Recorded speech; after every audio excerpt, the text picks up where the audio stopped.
இப்போது புதிய அறிமுகம் அச்சி ஹோட்டல் சாம்பார் 50 கிராம் ரூபாய் 20 மட்டுமே.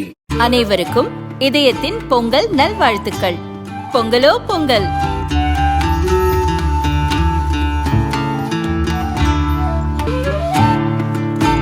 அனைவருக்கும் இதயம் மந்த்ராவின் பொங்கல் தின நல்வாழ்த்துக்கள்.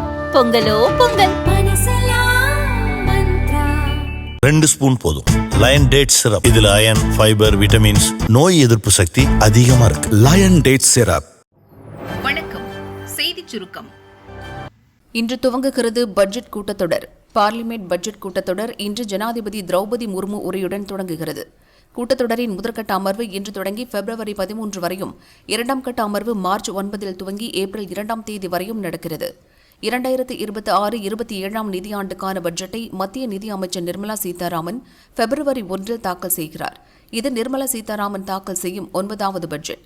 வரலாற்றிலேயே முதல் முறையாக ஞாயிற்றுக்கிழமையில் பட்ஜெட் தாக்கல் செய்யப்படுகிறது. பட்ஜெட் தாக்கலை தொடர்ந்து பிப்ரவரி 2 முதல் 4 வரை ஜனாதிபதி உரைக்கு நன்றி தெரிவிக்கும் தீர்மானத்தின் மீதான விவாதம் நடக்கிறது. இந்த பட்ஜெட் கூட்டத்தொடரில் முக்கிய மசோதாக்களை நிறைவேற்ற அரசு திட்டமிட்டுள்ளது. உலகளவில் இருக்கும் நிலையற்ற பொருளாதார சூழலில் மக்களுக்கு திருப்தி அளிக்கும் வகையில் முக்கிய அறிவிப்பை நிர்மலா சீதாராமன் வெளியிடுவார் என எதிர்பார்க்கப்படுகிறது. Audi car to olive oil வரை ஐரோப்பாவின் 97% பொருட்கள் இந்தியாவில் விலை குறையும். இந்தியா ஐரோப்பிய யூனியன் இடையே 18 ஆண்டு கால பேச்சுக்கு பின் தடையற்ற வர்த்தக ஒப்பந்த பேச்சு முடிந்துள்ளது. அனைத்து ஒப்பந்தங்களின் தாய் என பெயரிடப்பட்ட முக்கிய ஒப்பந்தம் கையெழுத்தானது. இந்த ஆண்டுக்குள் அது இறுதி செய்யப்பட்டு நடைமுறைக்கு வரும். இந்த ஒப்பந்தம் தொலைநோக்கு பார்வையுடன் இறுதி செய்யப்பட்டுள்ளதாக பிரதமர் மோடி தெரிவித்தார். அவர் கூறும்போது, ஐரோப்பிய யூனியனில் இந்தியாவின் முதலீடு கிட்டத்தட்ட 40 பில்லியன் யூரோக்களை எட்டியிருக்கிறது. ஆராய்ச்சி, உற்பத்தி, சேவைகள் என ஒவ்வொரு துறையிலும் இந்தியா ஐரோப்பிய நிறுவனங்கள் இடையே ஆழமான ஒத்துழைப்பு இருக்கிறது. விரிவான தடையற்ற வர்த்தக ஒப்பந்தம் மூலம் இந்திய பொருட்கள் ஐரோப்பிய சந்தைக்கு எளிதாக கொண்டு செல்லப்படும். ஜவுளி, ரத்தினங்கள், நகைகள், வாகன உதிரி பாகங்கள், என்ஜினியரிங் பொருட்கள், பழங்கள், காய்கறி, கடல்சார் பொருட்கள், தகவல் தொழில்நுட்பம், கல்வி, மருத்துவம் என பல துறைகளுக்கு புதிய வாய்ப்பு கிடைக்கும் என மோடி கூறினார். ஐரோப்பிய யூனியனுடனான தடையற்ற வர்த்தக ஒப்பந்தத்தால் ஆடி கார் முதல் ஆலிவ் ஆயில் வரை ஐரோப்பாவின் 97% பொருட்களின் விலை இந்தியாவில் குறைய போகிறது. ஐரோப்பிய தயாரிப்பான மெர்சிடிஸ், ஆடி, BMW போன்ற விலை உயர்ந்த கார்களுக்கான இறக்குமதி வரி 110%-இருந்து 10% வரை குறைய போகிறது. 45% வரி விதிக்கப்பட்ட ஆலிவ் ஆயிலுக்கு வரி விலக்கு அளிக்கப்படும். அதேபோல் பழச்சாறுகள், ஆல்கஹால் இல்லாத பேர் போன்ற பானங்களுக்கும் வரி 0 இருக்கும். இதுவரை 50% வரி விதிக்கப்பட்ட பாஸ்தா, பிரெட், பிஸ்கட், சாக்லேட் உள்ளிட்ட பதப்படுத்தப்பட்ட உணவுகளுக்கும் இனி வரி இல்லை. ஐரோப்பிய வைன்களுக்கான வரி 150%-இருந்து 20% குறைக்கப்படும். அதேபோல் ஸ்பிரிட்டுக்கு 40%, பேர் வகைகளுக்கு 50% வரி குறைக்கப்படும்.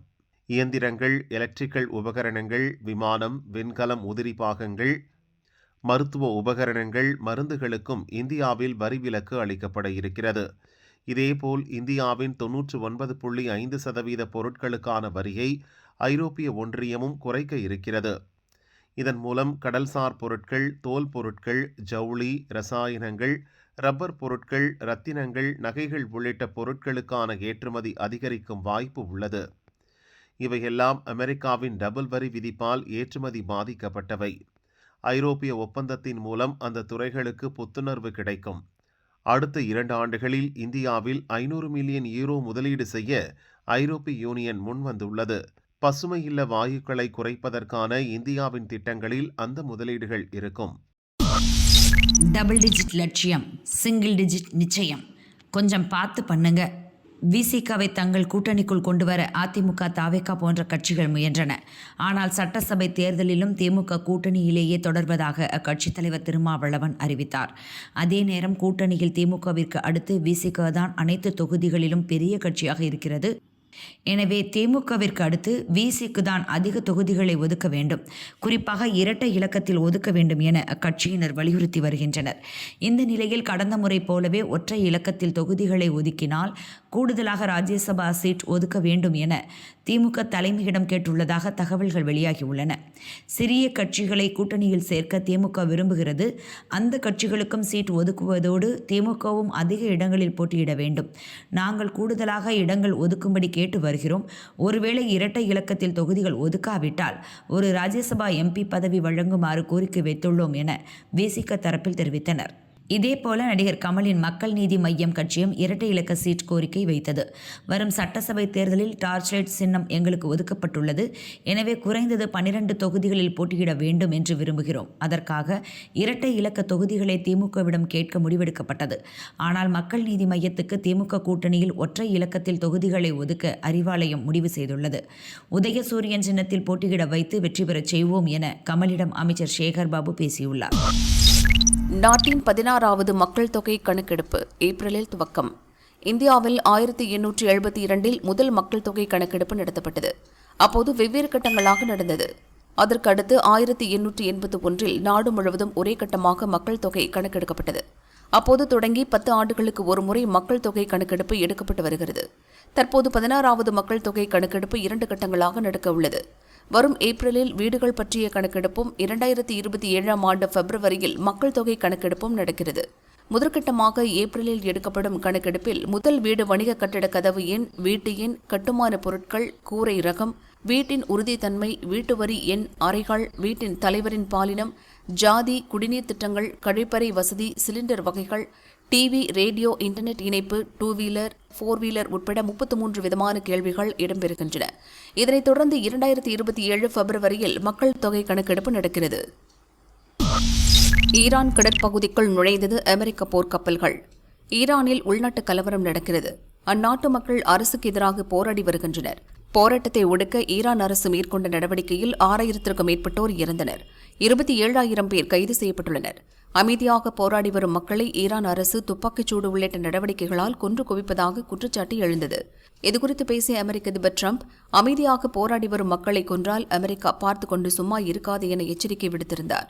அமெரிக்காவின் நவீன போர்க்கப்பல்களை ஈரான் நோக்கிச் செல்லவும் உத்தரவிட்டிருந்தார். இந்த நிலையில் மேற்காசிய கடற்பகுதியில் அமெரிக்காவின் ஆப்ரஹாம் லிங்கன் என்ற பிரம்மாண்ட அணுசக்தி விமானம் மற்றும் ஏவுகணைகளை தாங்கிய நவீன போர்க்கப்பல்கள் வந்தடைந்தன. இந்த கப்பல்களில் ஈரானை துல்லியமாக தாக்கக்கூடிய டோமாஹாக் ஏவுகணைகள் உள்ளதாக கூறப்படுகிறது. அமெரிக்காவின் இந்த போர் மிரட்டலுக்கு ஈரான் கடும் எதிர்ப்பு தெரிவித்துள்ளது. தங்கள் மீது நடத்தப்படும் எந்தவொரு சிறிய தாக்குதலும் முழுமையான போராக கருதப்படும் என ஈரான் ராணுவம் எச்சரித்துள்ளது. இந்த பிராந்தியத்தில் உள்ள அனைத்து அமெரிக்க ராணுவ தளங்களும் தங்களின் இலக்குகளாக மாறும் எனவும் கூறியுள்ளது. போர் அச்சம் காரணமாக பல சர்வதேச விமான நிறுவனங்கள் மேற்காசிய நாடுகளுக்கான தங்களின் சேவையை தற்காலிகமாக ரத்து செய்துள்ளன.